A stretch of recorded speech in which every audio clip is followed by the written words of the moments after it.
From Studio B at the Melcher Center for Public Broadcasting, it's the After Party with Ernie Manous. Tonight, Ernie has invited to the party from Theater Under the Stars, Frank Young. From the Dominic Walsh Dance Theater, Dominic Walsh. And a performance by Deborah Boyle. And now, the man with a permanent backstage pass, Ernie Manous.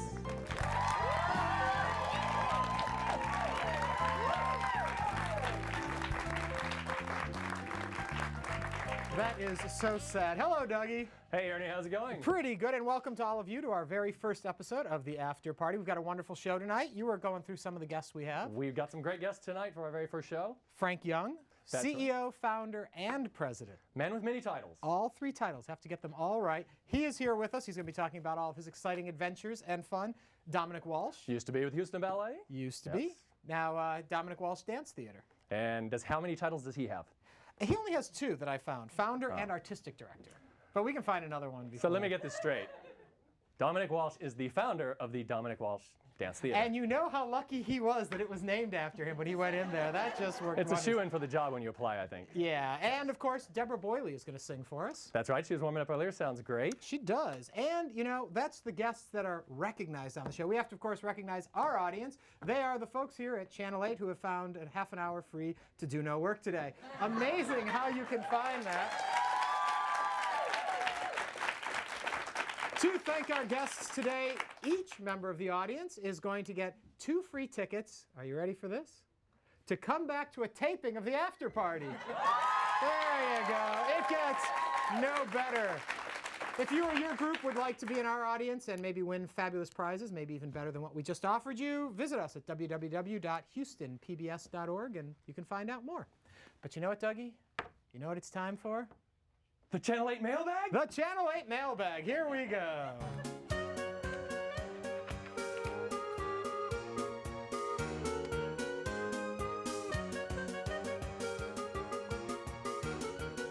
Okay, our first thing that we got in the mail, you know, it's that time of year. You know, it's the End of the year. reader polls, kind of like people send in what their favorites are. And you were up for an award, weren't you? Well, I don't know if I was up for it. There was an award out there. It's just great to be nominated, isn't it? Yeah, best local TV personality. And you came in second. Yeah. Yes. But do you want to know who won? This is my favorite. This makes me very proud. I lost to Radar the Weather Dog. Now, what I want to know, maybe see Frank Billingsley's there, who looks an awful lot like Dougie, I would say. Only when I'm wearing my Astros jersey. Only, yeah, that dog, But- he's Astro the Weather Dog. I don't really watch the news, only when it's interrupting my cartoons. I do not know who Radar the Weather Dog is. What does he do? I mean, Tells weather? I think that's what I'm saying. Does he wander around the set, point at things, scratches his ear if it's sunny, scratches his belly if it's raining? Yeah, and if it hails, you don't want to know what he does. Yeah, so anyway, he and Frank won Best TV Personality. Well, good luck next year, Ernie. What's your Ernie, name yeah, again? remember Ernie? me? Okay, I'm the one who doesn't sign your paycheck. That's right.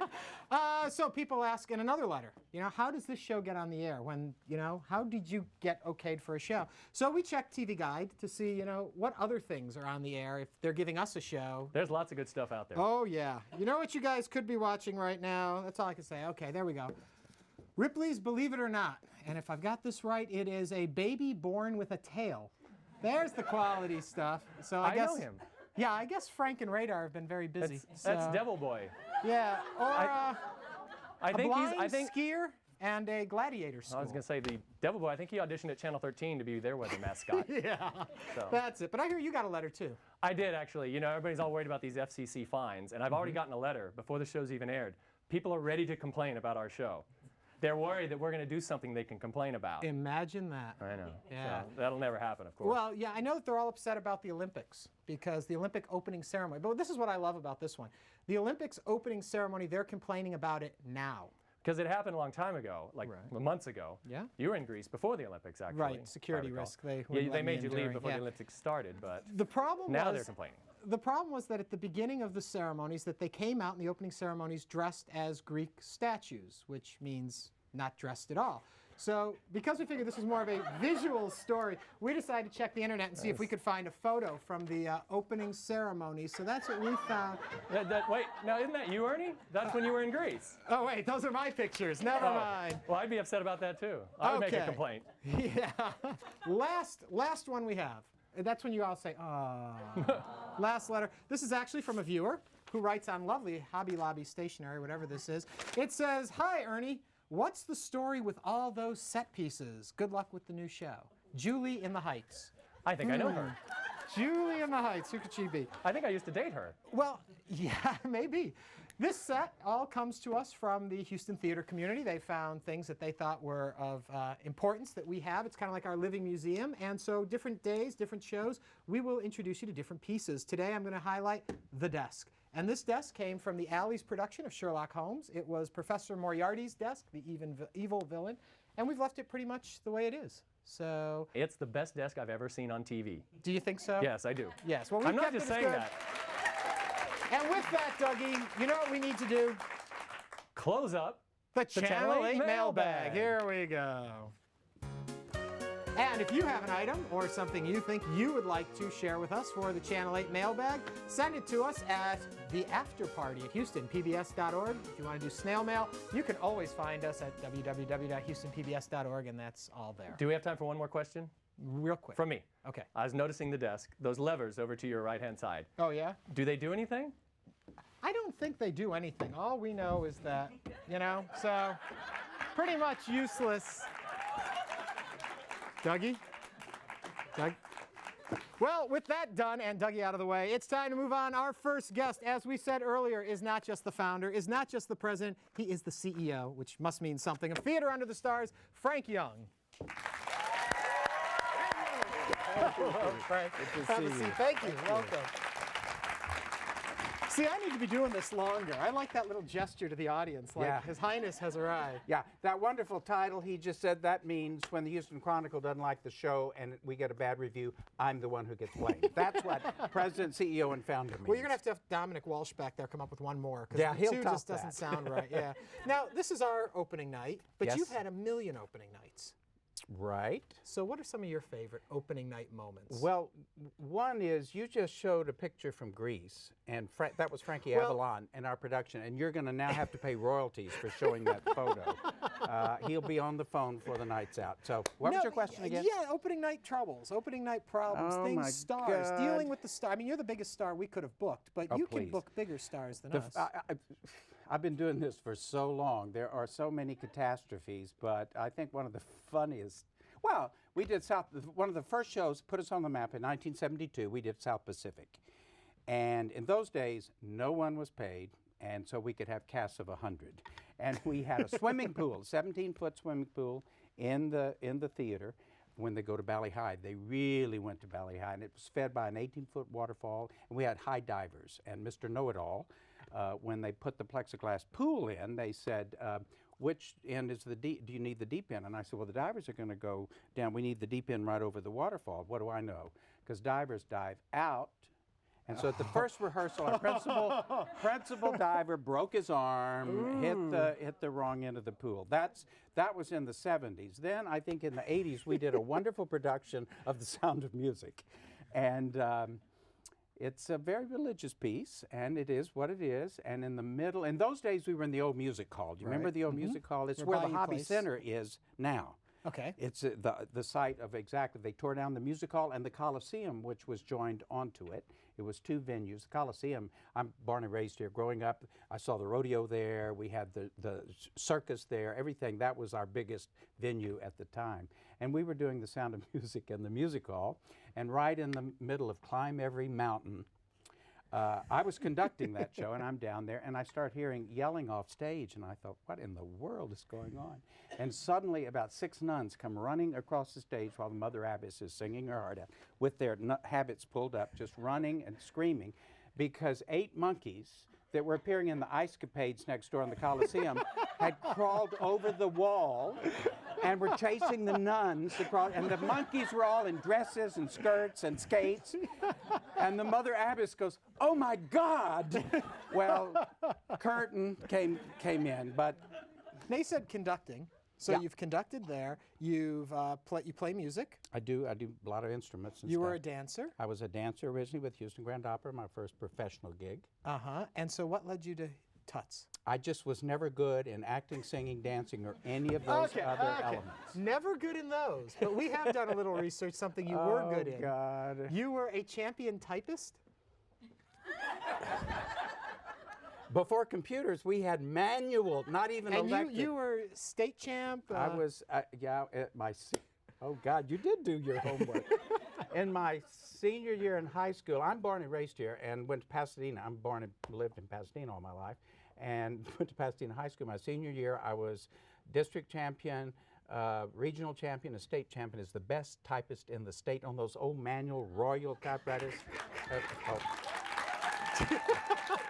Well, you win something in life. All right, now in a few minutes we're going to have our star performer tonight. She's going to come up and sing for us. But I was reading somewhere that you had Carol Lawrence, and you brought her back together with what show You're was not going that? to make me tell that story. I love that story. You're gonna Fill me embarrass- in on Carol Lawrence and what that whole deal was. Oh, there's been, well, I having love been, any story that they stammer before they begin. You know it's going to be having good. been a performer on both sides of the footlights, I learned a long time ago, if you can get to know your colleagues, the other actors, and especially now as a producer, the stars. So we hired Carol Lawrence.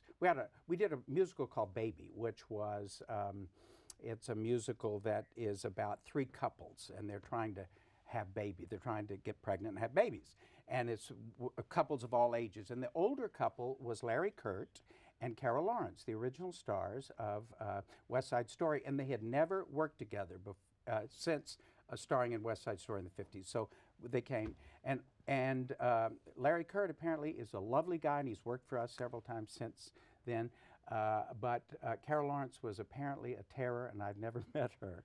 So David Merrick, who was a major producer, and she starred in Subways Are for Sleeping and other shows that he had produced, and he said, "Oh, you don't know what you've gotten into. You need to."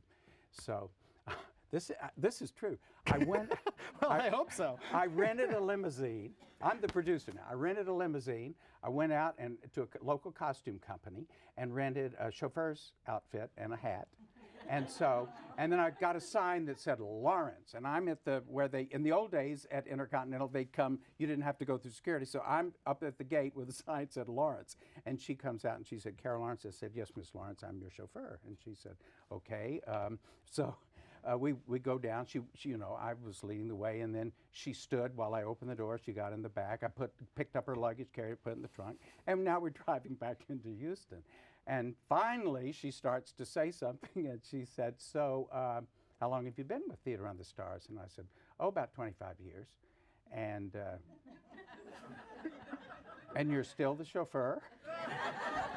And I said, "Well, I have other jobs." She said, "Well, what else do you do for the company?" And I said, "Well, I'm the producer." The punchline's coming up. Can you bleep if I... Sure, we'll bleep if you say it. So she said, "Are you Frank Young?" And I said, "Yes."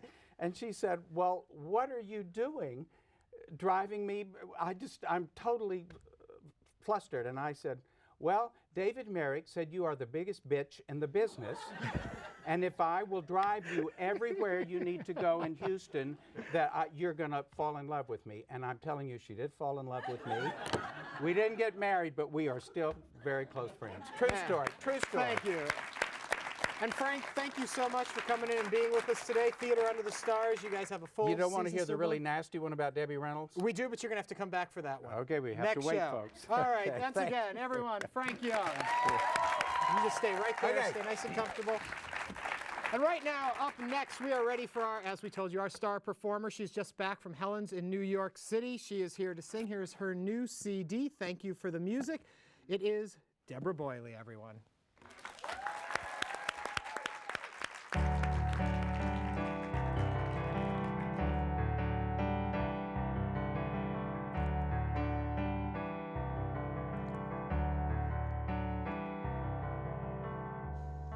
I met a man without a dollar to his name, who had no trace of any value but his smile. I met a man who had no yearn, no claim to fame, who content to let life pass him for a while. But I was sure that all I ever wanted was a life like the movie stars led. But he kissed me right here and he said, I'll give you stars and the moon and a soul to guide you and a promise I'll never go. I'll give you hope to bring out all the life inside you and the strength that will help you grow. I'll give you truth and a future that's 20 times better than any Hollywood plot. And I thought, you know, I'd rather have a yacht.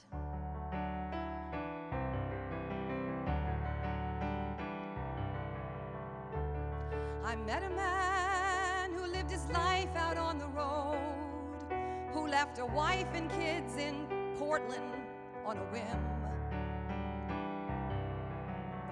I met a man whose fire and passion always showed, who asked if I could spare a week to ride with him.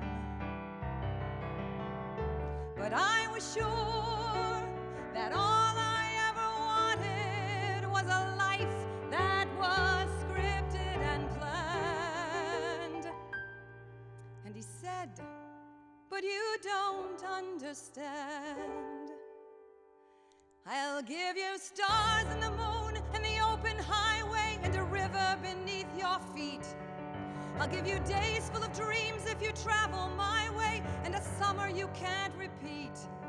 I'll give you nights full of passion, days of adventures, no strings, just warm summer rain.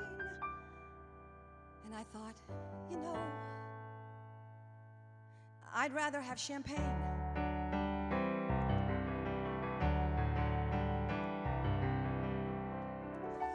I met a man who had a fortune in the bank, who had retired at age 30, set for life. I met a man and didn't know which stars to thank. And then he asked one day if I would be his wife. And I looked up, and all that I could think of was that life I had dreamt I would live. So I said to him, what will you give? I'll give you cars and a townhouse in Turtle Bay and a fur and a diamond ring. And we'll be married in Spain on my yacht today, and we'll honeymoon in Beijing.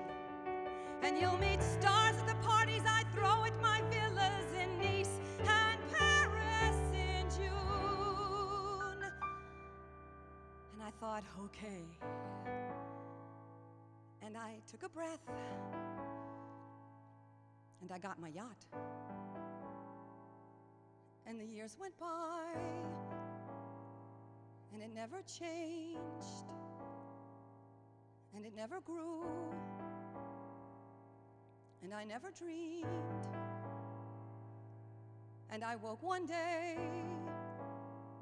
and I looked around, and I thought, oh God, I'll never have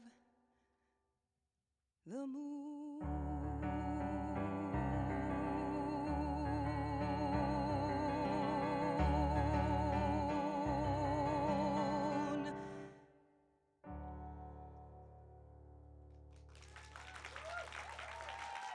Thank you. Thank you.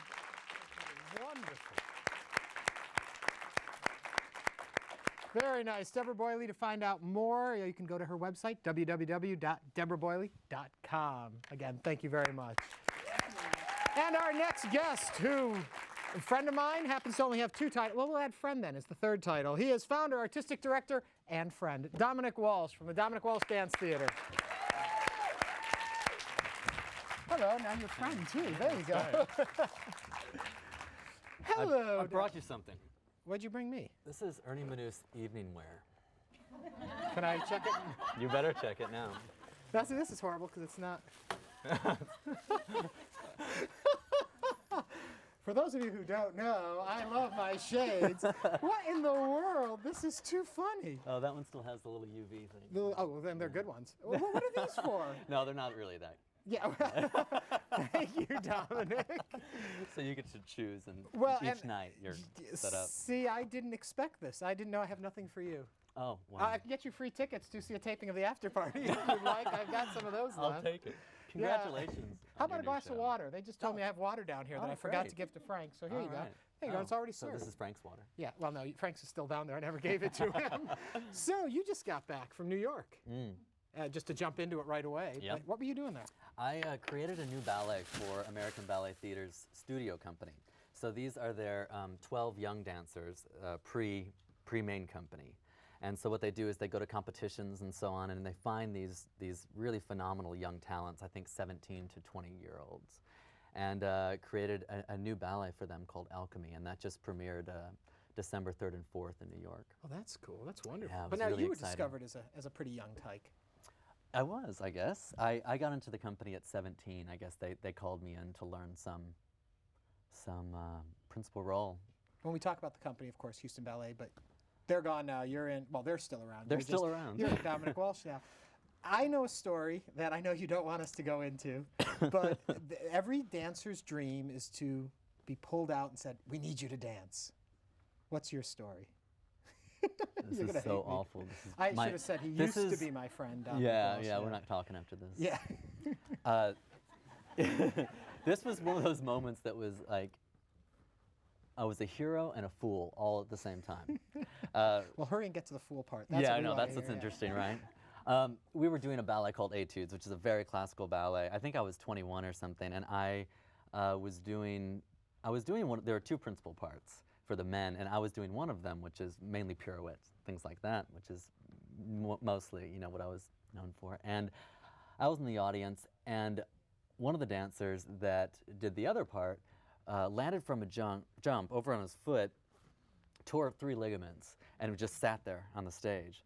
I was in the audience. I was finally off. It was my first show where I could just sit in the audience and be off and not have to worry about anything until that happened. And something, I don't know what possessed me to do this, but I got up and I ran backstage.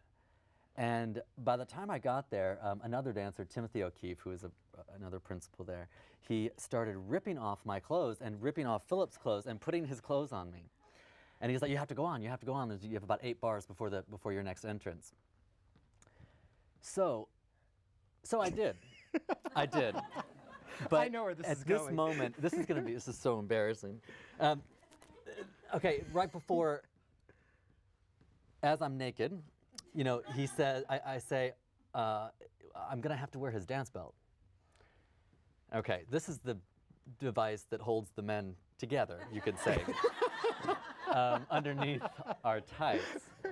And he's like, no, you don't have time. So he put the tights on me and put the jacket on me and ran to the other side of the stage and threw me out on stage. And I ran out, jumped out, did my first step. And then I realized I don't do this part. Yeah. I have no idea what he does. So there I am doing improvisational ballet in white in my underwear. And they say classical dance isn't fun. Yeah, or interesting. But, well, Yeah. My most embarrassing moment. well, I'm happy we could bring it up. Yeah, thanks, Ernie. Yeah, Thank but you for that. Real quick before we run out of time, Dominic Walsh Dance Theater, how are you guys doing? What's We're going doing on great. over there? We're doing great. We have a bunch of shows coming up. We have 4 new ballets that are being created right now, and I'm choreographing one, and then 3 other choreographers, all young, really, really innovative, really interesting. It's sort of the Sofia Coppola's of the dance world right now. Oh, I mean, they're wow. really exciting. 2 of them are actually graduates from HSPVA, and since moved on to Netherlands and Frankfurt, Batsheva, Spain, and they choreograph and dance throughout Europe. And these are our own Houston homegrown. So we're bringing them back. They're dancing and choreographing in our next And show. we're going to have you back, bring you back again, and maybe I'll find another embarrassing story Oh. to share with everyone. Thanks, Yeah, Evan. next time you're here. Everyone, Dominic Walsh, thank you so much. Now, one thing we want to make sure we do is give you a voice on this show. So we've devised this little thing called What'd You Think? This is where we go out into the community and find your reviews of different items. And right now, here's your reviews of some current films.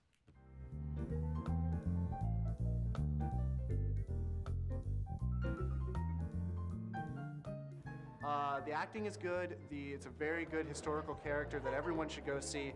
Everyone should learn about Alexander the Great because he did a lot for the scope of the world in that period of time, and I definitely recommend this movie for people to see at least once. The Machinist was really good. I'd recommend it to people. It's about how guilt gets a hold of you and how it makes you do crazy things. I just saw Ocean's 12, and I dug it for the most part. It didn't have the same class as the last one, though. I mean, everything was really rolling like the old, 40s, 50s, the Sinatra and the Rat Pack one, but this one had its own feeling. It had its own vibe. It was pretty cool. It had great wardrobe, and the story moved along really fun. It looked like all the actors were just doing their stuff. Like they were just playing around and just throwing out their game, and it was really entertaining to watch. Like I said, it didn't have the same class as the first one, but it was all right. I thought it was different. I had no idea what the movie was about. While watching it, I started comparing it to real life, and I thought it was kind of cool because it was different from other movies. So I think everybody should go watch it, especially my husband.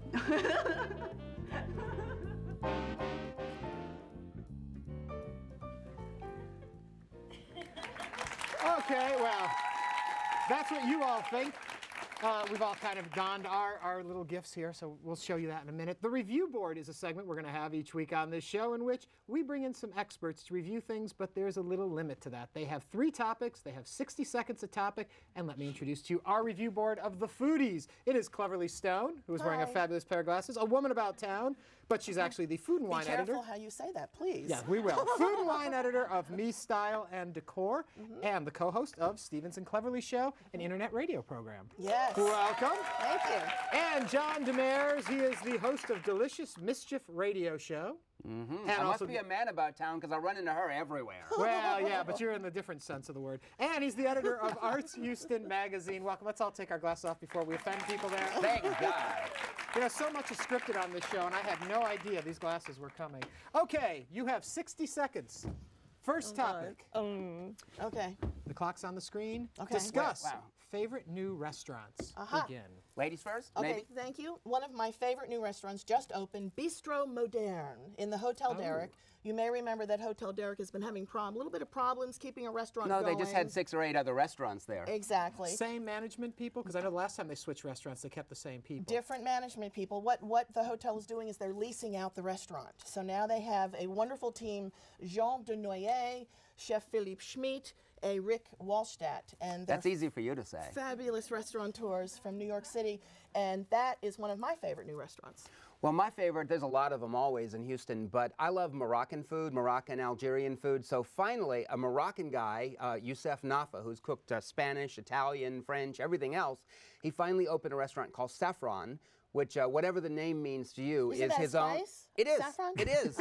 That the Spanish use, and they apparently got it from the Moors up from North Africa. So it's a spice used in Moroccan cooking, and it's kind of right near Kirby area, and it's a little teeny place. I'm sorry. Next one. You talk too long. Favorite No. restaurant pet peeves. Are you ready? Yes. Begin that clock. Okay, Pet you go. peeves. Okay. Well, my pet peeve is what I call pray to your food. That's It's- mine. No, It is. go ahead. No. Any restaurant that is so serious and so kind of like worship the chef kind of restaurant, you know who you are. All right, wait. Name a restaurant, John. Well, any restaurant, well, like. No, name one. Well, Aries is kind of like that. Aries? Sometimes Hugo's is kind of like. Hugo's? Yeah, Oh, yeah. please. Yeah. Anyway, let me get to the point. Wait. It's that food is fun. Wait, valet parking. No. Wait, but that's your pet peeve. Oh, See, there not you mine. go. thank you. See? You didn't say competing pet peeves, Wait, Ernie. No, we didn't know they were going to No. compete till she showed up. Well, everything competes when she shows No, up. I beg your pardon. Okay, you're Listen, going to like the no, valet park. Valet Okay. parking. Am I the only one that hates to pay for valet parking when I'm No. dining at a restaurant? Thank you. Is John the only one who hates to have to worship his food? I am. Oh man! So it's one of I those. think you are. There's the buzzer. Last one for this week. What do you guys feel, you men and women, I should say, feel Yes. about chefs messing with classic cuisines? Oh, now this is serious stuff. It is, sir. Now, John, Serious to you two. No, it is. It's very serious. They just don't know it yet. But actually, John has an interesting take on this, and then I will attack you. Okay. Good thing to know they have not talked ahead of time, or she This would is not know good that. television.